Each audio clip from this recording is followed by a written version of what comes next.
تو یہ جو عید الفطر مناتے ہیں اور عید الاضحیٰ مناتے ہیں، چھوٹی عید اور بڑی عید، اصل میں یہ میں نے پچھلے ہفتے بھی عرض کیا تھا کہ یہ رمضان کے بعد اور ذوالحجہ کے 10 دنوں کے بعد ہے، اور اس میں انسان کوشش کرتا ہے اللہ کو منانے کی، عبادت ایکسٹرا کرتا ہے، اور پھر اس امید کے ساتھ کہ اللہ راضی ہو گئے، انسان کے دل میں خوشی آتی ہے کہ میں بہت خوش ہوں آج، کیونکہ انشاءاللہ مجھے امید ہے اللہ سے کہ اللہ بھی راضی ہے میرے سے۔ تو یہ خوشی کا دن ہے، عید الاضحیٰ خوشی کا موقع ہے، اس میں خوشی منائیں، لیکن خوشی منانے کا طریقہ ہے، خوشی میں ہم ایسا نہ کریں کہ ہم اللہ کو ناراض کریں اس دن میں۔ ایسا نہ ہو کہ نمازیں ہی چھوڑ دیں، ایک عید کی نماز پڑھ لی اور اس کے بعد باقی 5 نمازوں اس کا کوئی خیال نہیں ہے۔ عید کی نماز ایک ایکسٹرا نماز ہے، اور یہ ہماری اللہ تعالیٰ سے خوشی کا اظہار ہے۔ اللہ کی عبادت کر کے اللہ آپ کا بہت شکریہ ادا کرتے ہیں۔ ہم اس ایکسٹرا عبادت کے ذریعے سے اپنی خوشی کا اظہار کرتے ہیں کہ یا اللہ آپ کا شکر ہے کہ آپ نے ہماری اس عبادت کو، ہماری قربانی کو قبول کر کے ہماری مغفرت کی۔ لیکن ایسا نہ ہو کہ اس کے پیچھے شیطان ہمیں ایسا دھوکہ دے دے کہ صبح فجر بھی قضا، ظہر بھی قضا، عصر مغرب عشاء بھی قضا۔ وہ تو 5 وقت کے روزانہ کے فرائض ہیں، اور اللہ تعالیٰ کو راضی کرنے کے لیے سب سے پہلی چیز فرائض ہے۔ اللہ کو راضی کرنے کے لیے سب سے پہلی چیز فرائض ہے۔ حج ایک فریضہ ہے جو زندگی میں ایک دفعہ ہے، رمضان ایک فریضہ ہے جو سال میں ایک مہینہ ہے، زکوٰۃ ایک فریضہ ہے جو صاحب نصاب لوگوں کے لیے سال میں ایک دفعہ ہے، اور نماز ایک ایسا فریضہ ہے جو روزانہ ایوری ڈے۔ اور کیا اللہ کا شکر ہے کہ اللہ تعالیٰ نے ہمیں 5 وقت کی روزانہ نماز دی ہے۔ ہر تھوڑی دیر بعد ہم اللہ کے سامنے کھڑے ہو جاتے ہیں۔ کتنی بڑی چیز ہے یہ۔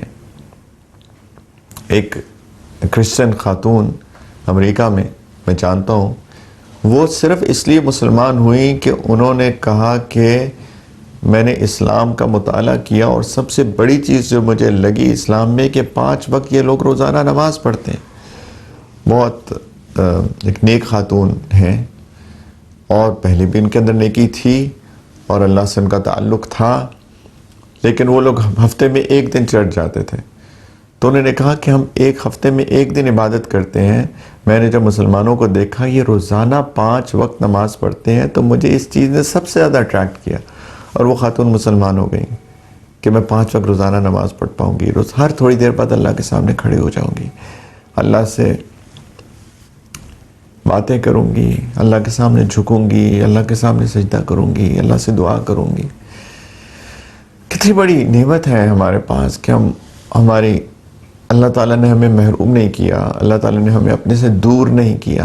یہ جو نماز کی توفیق ہے یہ اللہ تعالیٰ کی رضا کی نشانی ہے کہ اللہ ہمیں بلا لیتے ہیں کہ آ جاؤ میرے بندے میرے پاس، دوبارہ آ جاؤ، میں تم سے ملنا چاہتا ہوں، میں تم سے ملاقات کرنا چاہتا ہوں، مجھے تمہارا میرے سامنے کھڑے ہونا اچھا لگتا ہے۔ یہ توفیق اسی لیے تو ملتی ہے، ہم سیکھیں کہ اللہ تعالیٰ کس چیز سے راضی ہوتے ہیں، کس چیز سے ناراض ہوتے ہیں۔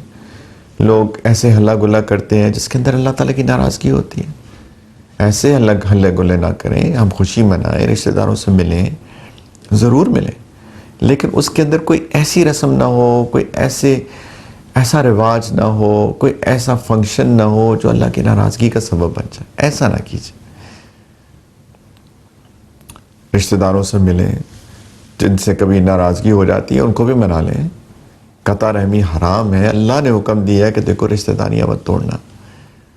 تو اگر کوئی رشتہ داری ایسی ہوئی ہے جس پہ ناراضگی ہے تو ان کو منا لیں آج کے دن، عید والے دن، عید سے پہلے جب بھی کبھی قطع تعلق ہی نہ کریں۔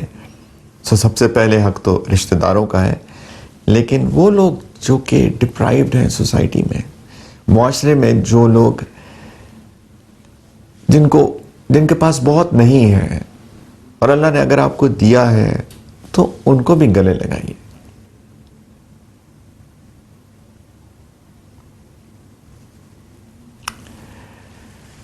یتیم کے سر پر بھی ہاتھ رکھیے۔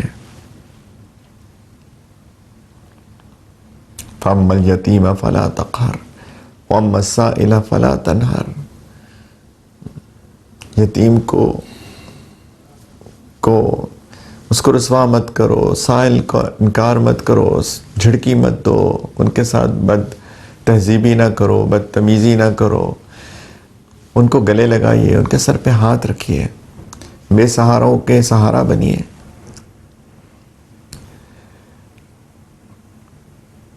وہ جو چھوٹا سا بچہ کام کرتا ہے کہیں، جس کا کوئی سہارا نہیں ہے، بیچارہ مجبوری میں کام کر رہا ہے، اس کو خوشی نہیں ہے، اس کے تو اسکول جانے کے دن ہے،